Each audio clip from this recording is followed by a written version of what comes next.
is the challenge is, what is the metric that we're looking at, that we're measuring?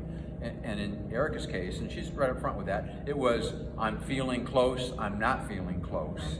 And when you start measuring yourself according to that metric, then like you say, you feel great in the morning, and by the time you get home at night, you feel miserable because you're not feeling close. Well, that's not the right metric, right? Well, you know what the issue is? Our emotions are very powerful. In other words, we perceive something emotionally, like the way we're feeling about something, and that feeling has powerful effect in our life. We start thinking God has abandoned us. But our emotions are predictably or responders to what we're thinking. We're thinking fearful thoughts, we're going to feel fear.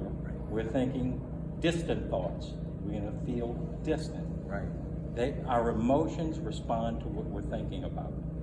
Now, so the question then becomes, how do you control what you're thinking?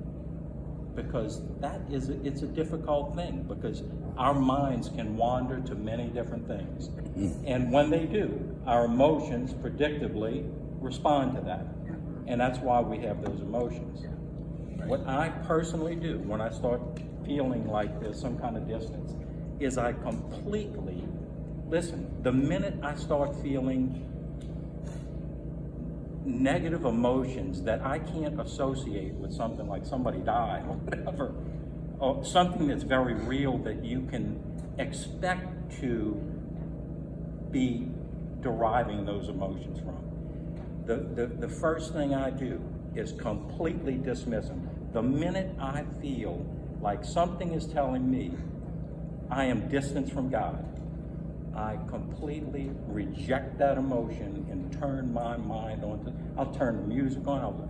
I'll do anything else rather than listen to that lie. Right. Because God is with us, He's for us, and if He is for us, who can be against us? Right. So the emotion is elicited about what we're thinking. So I disassociate myself from any kind of thinking that is producing that emotion and do something else. But let me tell you what we do. Instead of disassociating ourselves, we attach ourselves to that thinking. And that thinking is going to do nothing but escalate the enmity that we're feeling. Oh, yeah.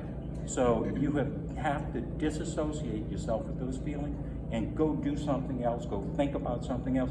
And it don't even have to be necessarily prayer or reading your Bible or anything like that. It's getting your mind off of a lie, because those emotions are lying to you, seeking to destroy you. Yeah, we've